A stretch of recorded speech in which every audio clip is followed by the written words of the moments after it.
The way engine cylinders are arranged is called the engine configuration. Inline engines have the cylinders in a line. This design creates a simple-to-cast engine block. In vehicle applications, the number of cylinders is normally from 2 up to 6. Usually the cylinders are vertical, but some manufacturers lean them to one side. Engines tilted in this way are called slant engines. Tilting an engine reduces its height. This can reduce the height of the bonnet as well, which allows a more streamlined body shape. Tilting can be carried to an extreme by lying the engine completely on its side. It is then called a flat engine. This greatly reduces engine height. As the number of cylinders increases, the length of the block and the crankshaft can become a problem. One way to avoid this is with a V configuration. This design makes the engine block and the crankshaft shorter and more rigid.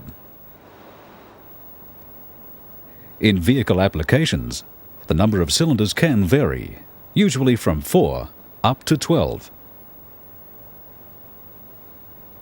Common angles between the banks of cylinders are 90 degrees and 60 degrees.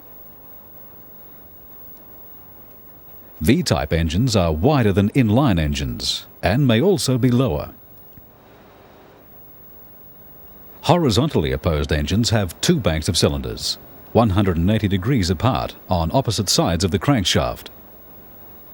A useful design when little vertical space is available.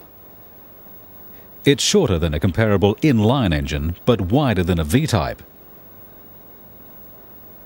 A rotary engine uses a rotor in a housing instead of a piston in a cylinder.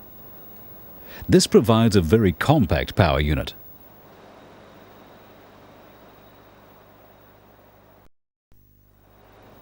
This section examines a basic carbureted system.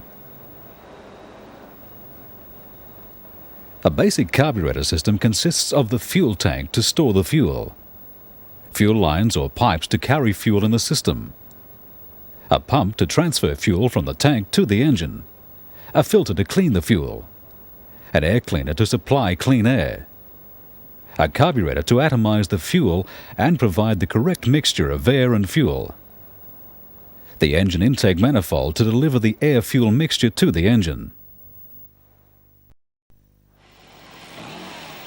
This section examines basic EFI systems. EFI systems use electronically controlled injectors to spray the fuel.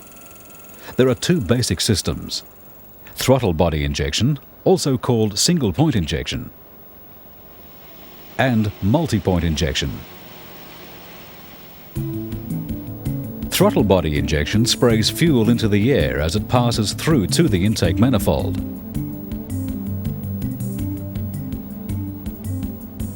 Multi-point injection has an injector for each cylinder, which sprays fuel directly into the intake valve port. The whole system has a fuel tank to store the fuel, a fuel pump to circulate fuel and provide pressure in the system, a fuel filter to clean the fuel and protect the injectors, a fuel rail or pipe to supply the injectors with fuel, injectors which spray into the intake valve ports, a pressure regulator to control pressure in the system, a throttle body with a throttle valve to control the flow of air to the engine, an air cleaner, ducting and an airflow meter to provide clean measured air, and a plenum chamber or surge chamber to dampen the flow of air. There is also an electronic control unit, a computer that receives data from sensors around the engine. It processes this data and uses the results to operate the injectors.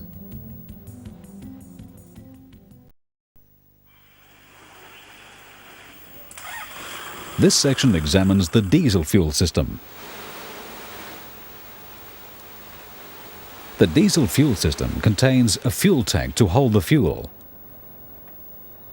a fuel supply pump to supply the system with fuel from the tank, a sedimenter to filter out water, a fuel filter to filter minute particles from the fuel, an injection pump to deliver highly pressurized fuel to the injectors, injector pipes between the injection pump and the injectors, injectors, one for each cylinder, to spray fuel into the combustion chambers, overflow and leak-off pipes to return excess fuel from the injection pump and injectors to the tank, a governor to control engine speed, and a control lever on the governor connected to the driver's accelerator.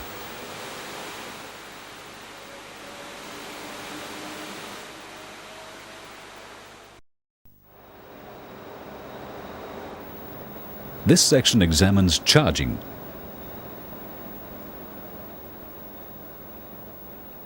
The charging system provides electrical energy for all of the electrical components on the vehicle. The main parts of the charging system include the battery, the alternator, the voltage regulator, which is usually integral to the alternator, a charge warning or indicator light, and wiring that completes the circuits. The battery provides the electrical energy for starting. Then, once the engine is running, the alternator supplies all electrical components of the vehicle.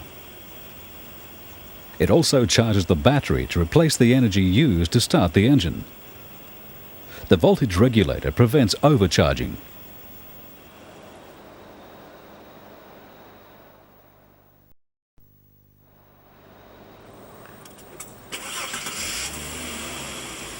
This section examines starting. The starting system consists of the battery, cables, starter motor, flywheel ring gear, and the ignition switch. During starting, two actions occur. The pinion of the starter motor engages with the flywheel ring gear, and the starter motor then operates to crank the engine. The starter motor is an electric motor mounted on the engine block and operated from the battery. It's designed to have high turning effort at low speeds. The starter cables are the thickest on the vehicle, as a high current must be delivered to the starter motor to turn the crankshaft from rest and keep it turning until the engine fires and runs on its own.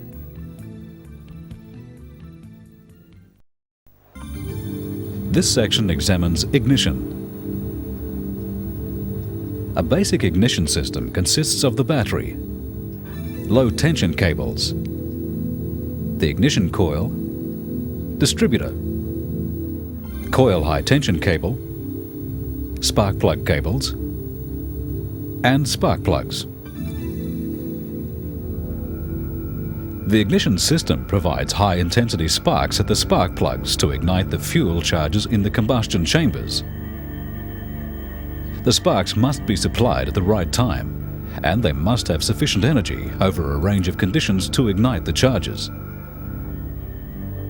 The energy comes from the battery and alternator, and the voltage is increased by the ignition coil. The system has two circuits. The primary or low-tension circuit initiates the spark. The secondary or high-tension circuit produces the high voltage and distributes it to the spark plugs. There are three general types of ignition systems. Breaker ignition uses contact breaker points in the distributor to initiate the spark. Electronic ignition doesn't need contact points.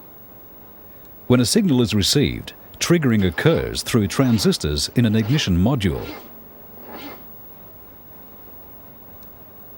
Direct ignition has no distributor and uses coils to supply high voltage direct to the spark plugs.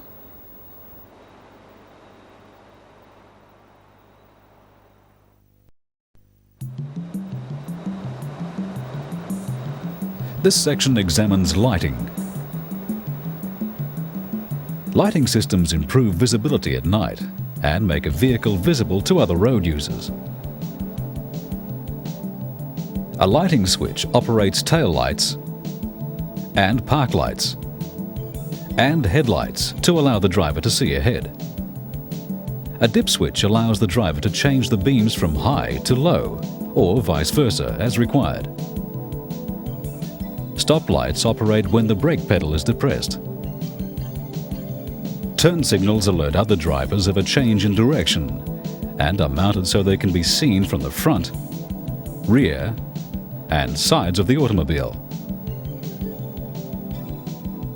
An emergency flasher system operates both front and rear turn signals at the same time.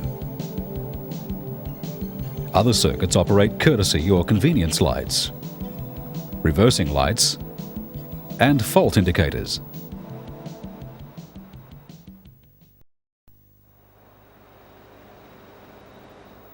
This section examines the cooling system. Combustion of the air-fuel mixture in the cylinders generates heat, which produces high pressure to force the piston down in the power stroke. Not all of this heat can be converted into useful work on the piston, and it must be removed to prevent seizure of moving parts. This is the role of the cooling system. Most engines are liquid-cooled. A liquid-cooled system uses coolant, a fluid that contains special chemicals mixed with water. Coolant flows through passages in the engine and through a radiator. The radiator accepts hot coolant from the engine and lowers its temperature. Air flowing around and through the radiator takes heat from the coolant. The lower temperature coolant is returned to the engine through a pump. Air cooling is common on smaller internal combustion engines. Some engines use cooling fins. Their design makes the exposed surface area as large as possible, which allows more heat energy to radiate away and be carried off in convection currents in the air. Some engines also use a fan to direct air over the fins.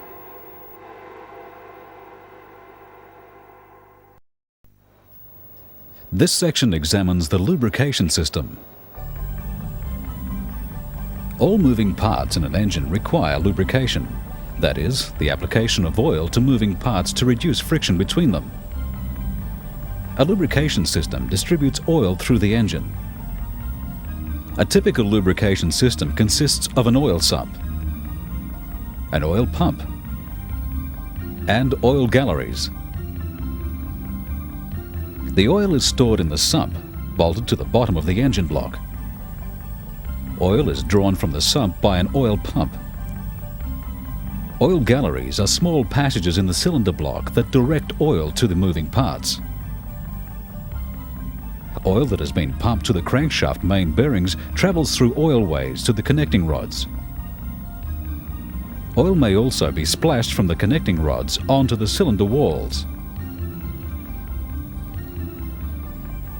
A filter is usually provided to remove particles of dirt from the oil, and the circulation of the oil assists with the cooling of the internal parts.